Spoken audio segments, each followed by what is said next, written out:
À 4 mois, ça, 0-0. 57 camions s'immobilisent d'un seul mouvement et la routine frontalière devient soudain un événement stratégique. Sous une aide humanitaire apparente, l'interception met à nu une architecture logistique et financière cohérente, transnationale, assez lourde pour imposer une lecture de méthode plutôt qu'un simple réflexe policier.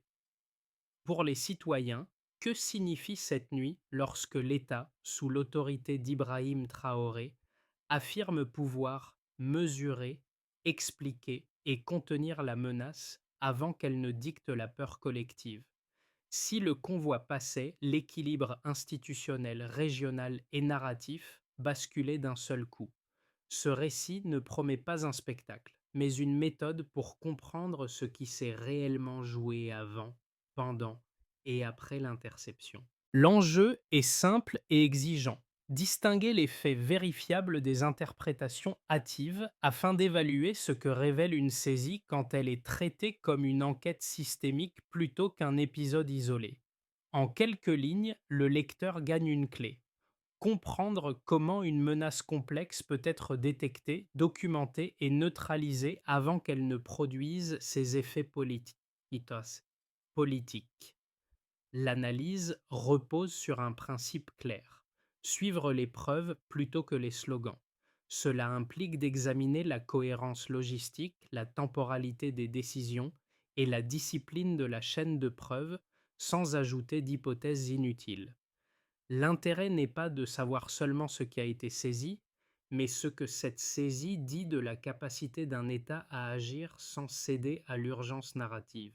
À travers cette approche, le lecteur peut mesurer pourquoi la prévention documentée pèse souvent plus que la réaction spectaculaire et comment une nuit critique devient un test de souveraineté méthodique.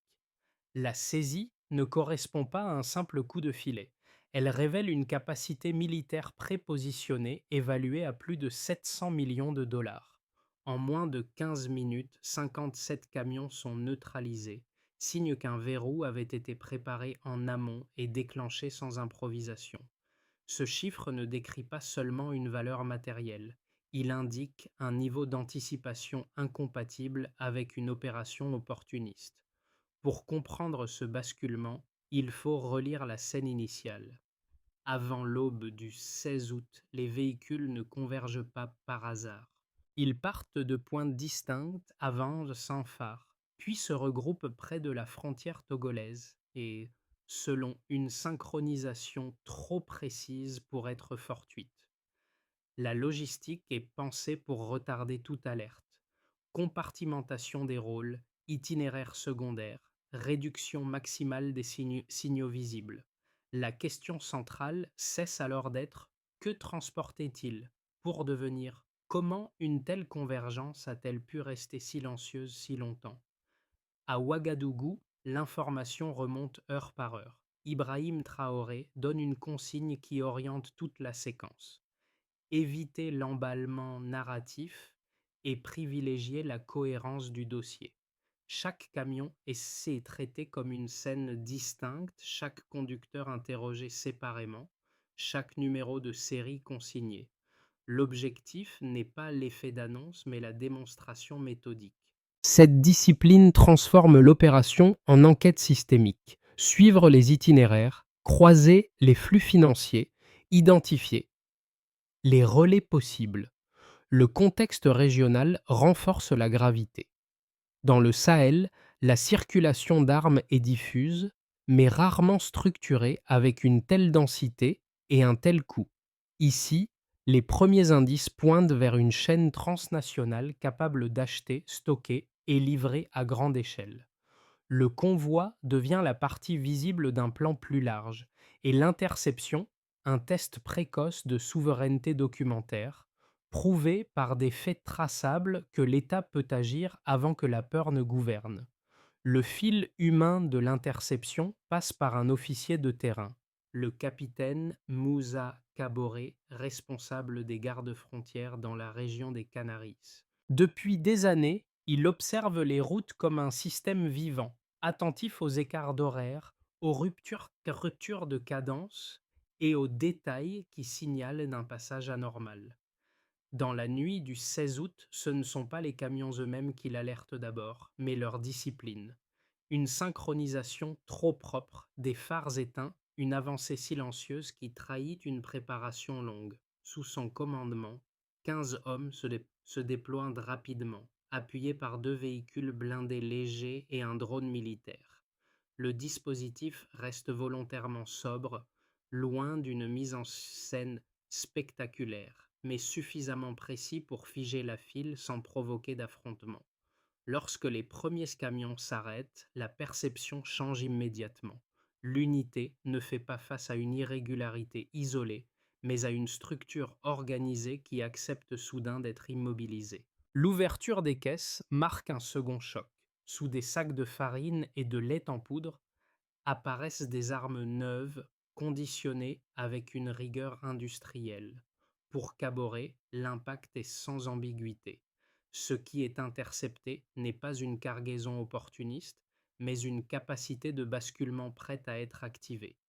L'effet L'effet se propage rapidement du terrain vers la capitale, déclenchant une coordination d'urgence et une consigne simple: préserver l'épreuve, éviter la panique, tenir la ligne. À ce stade, stopper la menace ne relève plus d'un acte isolé, mais d'une décision qui redéfinit immédiatement l'équilibre. Avant l'interception, le dispositif paraît presque banal. Des camions circulent sur des axes secondaires, chargés de marchandises présentées comme humanitaires, sans attirer une attention immédiate. Pourtant, en amont, tout indique une préparation minutieuse. Les départs sont organisés depuis des zones distinctes, avec des horaires calculés pour éviter les croisements visibles. Les chauffeurs les chauffeurs n'ont qu'une vision fragmentée de l'ensemble et la convergence n'est prévue qu'au dernier moment, lorsque la masse devient difficile à distinguer d'un flux ordinaire. L'idée centrale est simple: rendre le volume invisible jusqu'à sa complétion. Le basculement se produit précisément à Karr. À cet instant, la file est complète et le verrou est déclenché sans improvisation. Les routes secondaires sont coupées par segments, les patrouilles avancent selon un schéma préparé et le premier camion s'arrête. Puis le second, puis le troisième. L'effet domino est immédiat. En moins d'un quart d'heure, 57 véhicules sont immobilisés, sans échange de tirs inutiles. Ce choix tactique est assumé: privilégier la capture intégrale plutôt que l'interruption partielle afin de préserver la cohérence de la preuve. Lorsque les bâches sont soulevées, la scène change de nature. Sous les sacs de farine et de lait en poudre apparaissent des armes neuves, conditionnées avec une précision quasi industrielle. Fusils, munitions et systèmes lourds sont disposés pour un déplacement rapide. Le choc ne vient pas seulement de l'arsenal, mais de sa cohérence. Les volumes et le conditionnement suggèrent un dépôt militaire reconstitué, prêt à être activé. À cet instant, l'opération cesse d'être une routine frontalière et devient un événement stratégique. À Ouagadougou, Ibrahim Traoré reçoit les premiers rapports consolidés.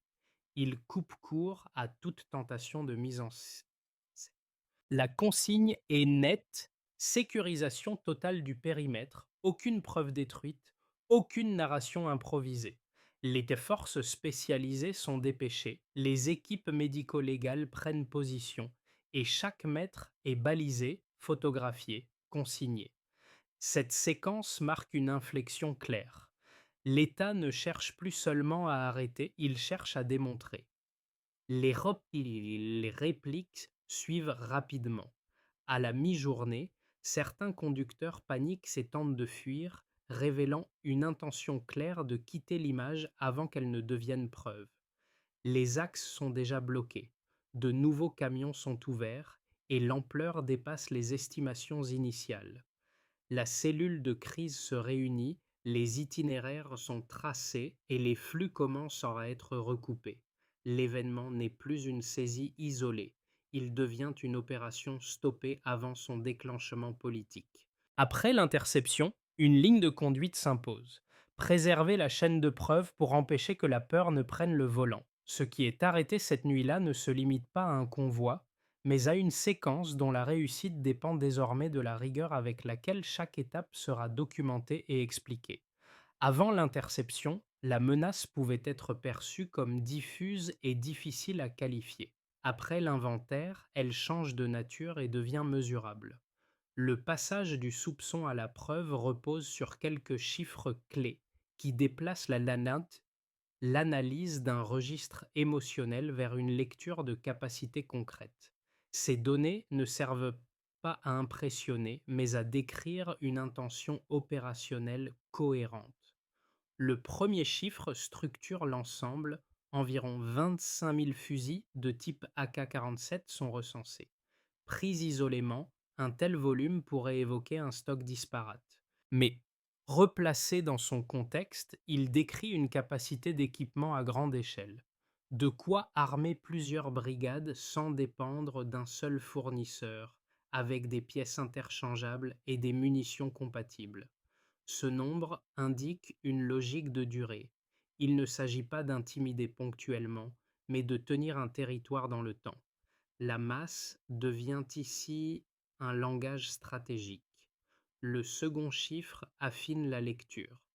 Près de 10 000 fusils M16 sont identifiés, portant des codes liés à des chaînes d'exportation européennes. Cette diversité d'origine n'est pas un détail technique. Elle révèle une architecture capable d'absorber plusieurs sources d'approvisionnement, de stocker, de reconditionner, puis de livrer sans déclencher d'alerte immédiate. Mélanger les provenances réduit le risque d'un point unique de détection. Pour les enquêteurs, cette combinaison signale du temps, de l'argent et des relais fiables. Le troisième chiffre modifie radicalement l'équation sécuritaire. Plus de 400 missiles antiaériens sont retrouvés dans différents conteneurs, certains encore scellés. Ces systèmes ne s'inscrivent pas dans une logique de contrebande opportuniste. Leur présence indique la capacité de nier l'accès aérien et de contraindre les mouvements adverses. En termes simples, ils créent une fenêtre de vulnérabilité, susceptible de forcer des décisions politiques sous pression. À ce stade, l'arsenal n'est plus seulement offensif, il devient structurant. Pris ensemble, ces trois mesures déplacent l'analyse. Elle montre que l'arsenal n'a pas été assemblé pour frapper puis disparaître, mais pour s'installer. Les volumes parlent d'eux-mêmes. Stockage pensé à l'avance, conditionnement standardisé, transport calibré pour une activation rapide. Les chiffres cessent d'être des données brutes et deviennent une carte de capacité. Dans ce cadre, la décision d'Ibrahim Traoré d'exiger le croisement systématique des numéros de série avec des bases partenaires prend une dimension stratégique. Elle vise à réduire deux risques majeurs, l'erreur d'attribution et la bataille des récits. Plus la chaîne de preuves est nette, moins la manipulation dispose d'espace. La quantification devient alors un outil de stabilité narrative. Reste une question lourde. Comment une architecture aussi massive a-t-elle pu converger si tard dans la détection? La réponse ne requiert pas d'hypothèse nouvelle, mais un travail patient de liaison entre chiffres, routes et flux financiers. C'est dans ce passage du volume à la relation que la preuve change de nature et explique pourquoi l'événement ne pouvait pas être anodin. Dès que l'affaire devient publique, deux interprétations concurrentes émergent et structurent le débat. Les exposer sans caricature est indispensable pour comprendre la bataille du sens. La première lecture, dite minimaliste, soutient que l'État aurait amplifié la menace afin de consolider son autorité. Dans cette perspective, le convoi sert de levier politique. Un pouvoir fragilisé dramatise un épisode grave pour ressouder l'opinion, marginaliser ses opposants et reprendre l'initiative médiatique. En contexte instable, ajoutent ses défenseurs, l'urgence sécuritaire justifie des procédures exceptionnelles, produisant un avantage intérieur. L'événement serait donc essentiellement domestique, la dimension régionale n'étant qu'un décor. La seconde lecture, maximaliste, affirme au contraire qu'il s'agit d'une ingérence extérieure organisée. Elle s'appuie sur la convergence de 57 camions, la diversité des provenances matérielles et la sophistication du camouflage. Selon cette thèse, l'interception n'est ni un accident ni un trafic opportuniste, mais une opération concertée, planifiée sur plusieurs mois, conçue pour contourner les radars et reconfigurer un rapport de force régional. Le convoi ne serait qu'un maillon d'un mécanisme plus vaste, où l'argent, les relais et certaines couvertures servent de protection. Le test analytique n'est pas de choisir l'histoire la plus frappante, mais de déterminer laquelle explique le mieux l'ensemble des éléments disponibles sans forcer les faits. Or, plusieurs points pèsent contre la lecture strictement domestique. D'abord, les preuves matérielles décrivent une chaîne transnationale cohérente. Numéros de série rattachés à des stocks distincts, circuits d'achat multiples, conditionnement standardisé. Ensuite, la méthode logistique, départ fractionné, convergence tardive, compartimentation des rôles, correspond davantage à un schéma conçu pour réduire les signaux qu'à une improvisation interne. Enfin, les témoignages de chauffeurs persuadés de transporter des marchandises ordinaires suggèrent une architecture où chacun sait peu afin de protéger un centre décisionnel.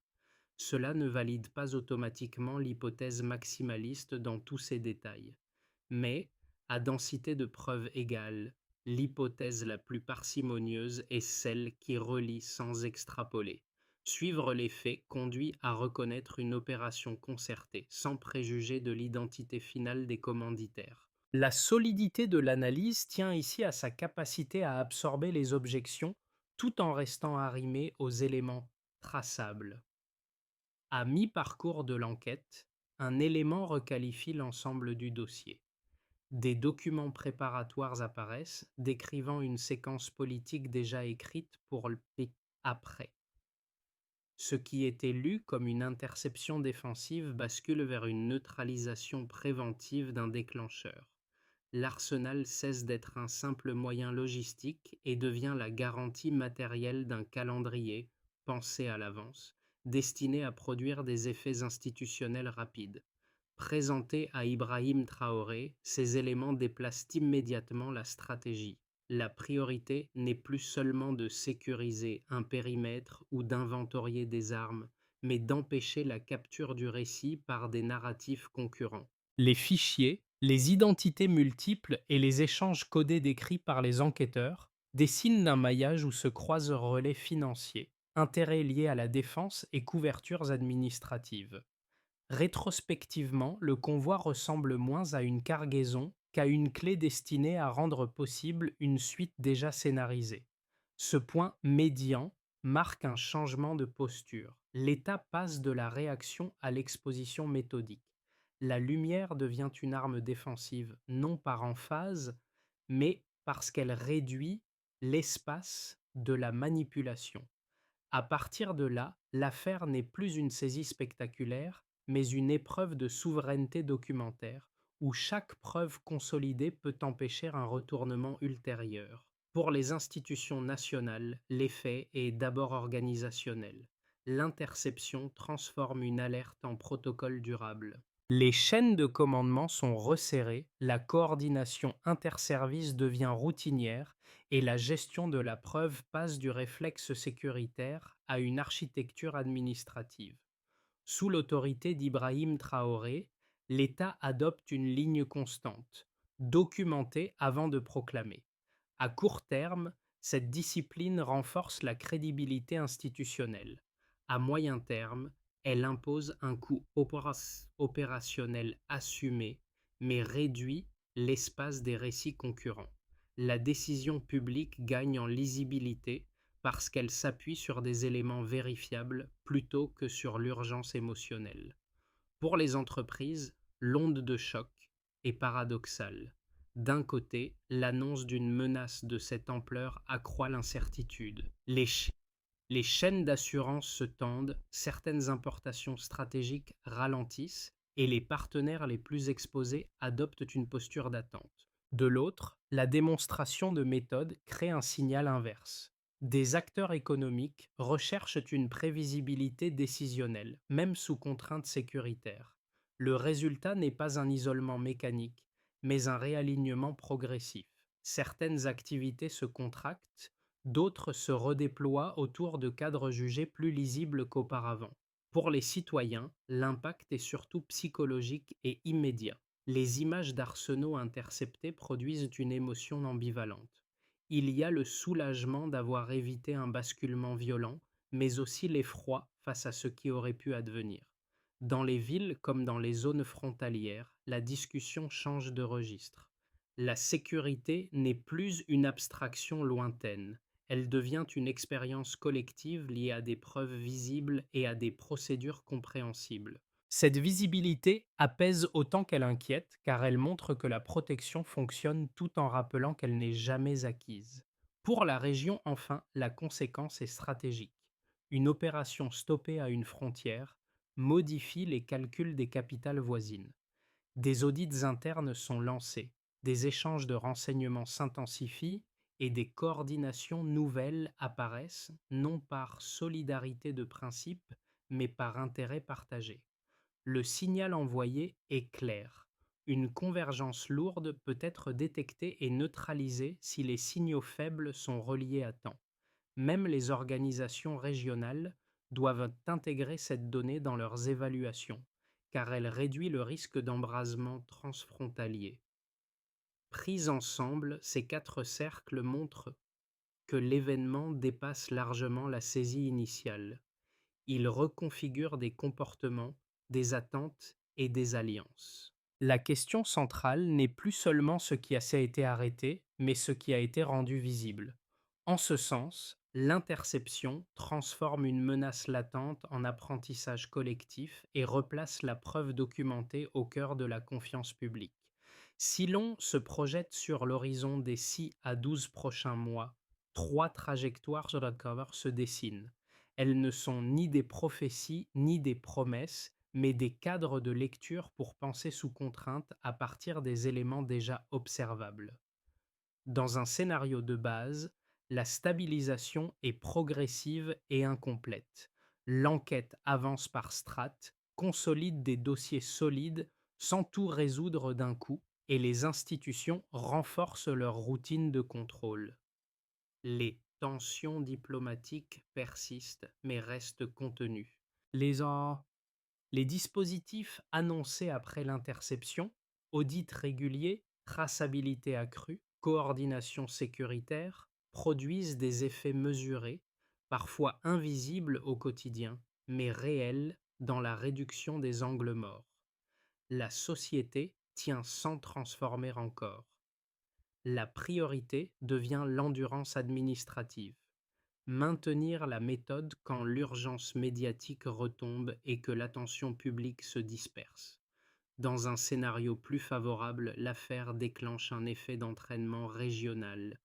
La démonstration de capacité documentaire crée un précédent. Les échanges de renseignements se densifient, des coopérations opérationnelles régulières s'installent et certains investissements se réorientent vers des projets perçus comme plus lisibles. La transparence cesse d'être défensive et devient un actif politique. La stabilité ne repose plus seulement sur l'absence de crise, mais sur la répétition de procédures vérifiables. Dans cette trajectoire, l'événement initial est absorbé et converti en levier d'intégration. Dans un scénario plus dur, une contre-offensive silencieuse s'installe. Elle ne prend pas la forme d'une confrontation directe, mais d'une érosion graduelle. Pression financière, campagne de désinformation, hausse des coûts d'importation et incertitudes juridiques fragilisent l'économie quotidienne. La cohésion forgée pendant la crise est mise à l'épreuve. Si cette trajectoire prévaut, la stabilité dépendra moins d'annonces ponctuelles que de la capacité à garder la preuve lisible dans le temps, afin que le doute ne devienne un marché. Une recommandation traverse ces trois scénarios.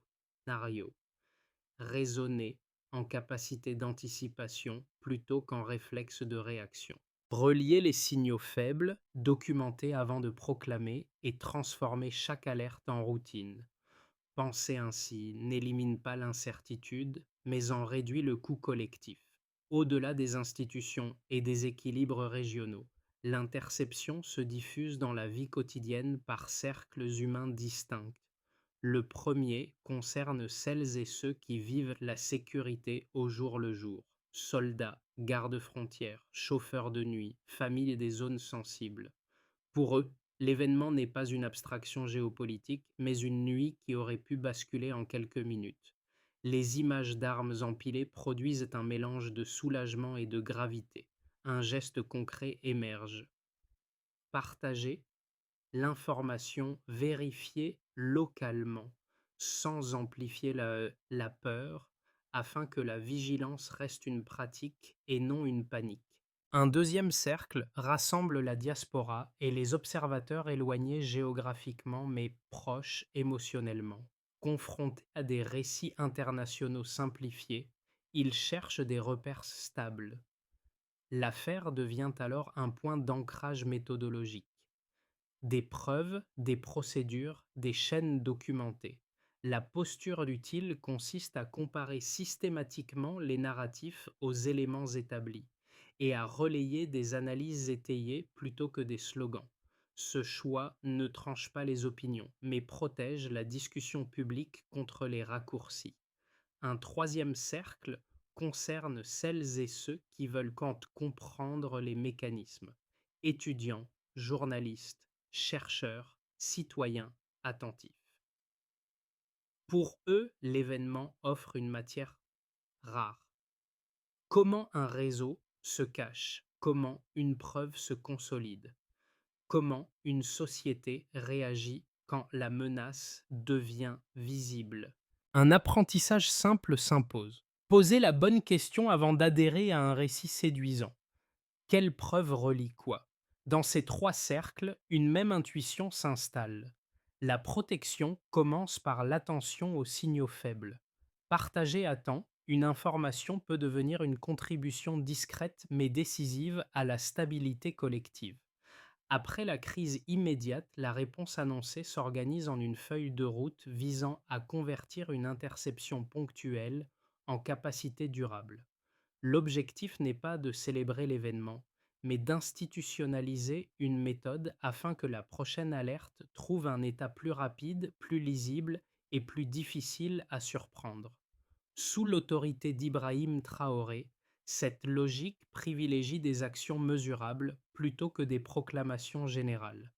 La première étape concerne la chaîne du renseignement. Chaque poste frontalier doit disposer d'un dispositif de détection connecté et d'un officier d'analyse dédié. Le critère d'évaluation est opérationnel. La capacité à identifier et bloquer un schéma similaire avant sa phase finale lorsque la convergence devient visible. La deuxième étape porte sur la conversion des capacités militaires. Les armes saisies ne sont pas seulement neutralisées. Leur recyclage alimente un fonds destiné à équiper les unités frontalières et à financer des formations locales. Le succès se mesure par l'amélioration de la disponibilité opérationnelle et par l'augmentation du nombre d'unités formées reliant sécurité et pédagogie. Une troisième étape vise le champ judiciaire. La création d'un pôle spécialisé dans les crimes transnationaux liés au flux d'armes permet de traiter ces dossiers avec continuité. La performance repose sur deux indicateurs simples, la rapidité d'instruction et la solidité des preuves consolidées dans le temps. Enfin, la coopération régionale complète l'ensemble. Des partenariats opérationnels structurent le partage d'informations et les opérations conjointes. Leur efficacité se lie dans la régularité des échanges et dans leur capacité à résister aux tensions politiques. Cette feuille de route poursuit un objectif unique, que la souveraineté se mesure, se documente, puis se renforce. Dans les heures qui suivent, une image remplace les discours. Le métal chauffe, rougit, puis coule lentement, comme si la peur perdait sa forme en même temps que l'acier. Ce qui avait été conçu pour dominer devient matière brute promise à un autre usage.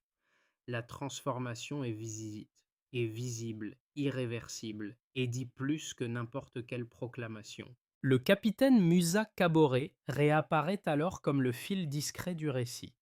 Il tient un fragment fondu, souvenir compact de la nuit du 16 août. Quelques minutes de décision, une synchronisation trop parfaite, puis la route fermée avant l'irréparable. Autour de lui, nul besoin d'explication. La victoire n'est pas spectaculaire. Elle est pédagogique. Elle montre qu'une menace peut être arrêtée puis convertie si l'attention précède la panique. À Ouagadougou, Ibrahim Traoré observe cette scène avec une lucidité sans emphase. Rien ici ne relève de l'héroïsme facile. La leçon est plus exigeante. La souveraineté ne tient pas à un instant, mais à la répétition de la preuve. Elle se construit lorsque l'État accepte de documenter encore et encore sans céder à la tentation du récit commode. Ce rappel referme la boucle. De la nuit tendue au métal en fusion, le sens se déplace. Protéger, c'est aussi transformer. Transformer une interception en mémoire et une mémoire en méthode partagée. L'histoire du 16 août ne se prolonge pas comme un slogan, encore moins comme une certitude définitive. Elle reste une invitation à la maturité civique.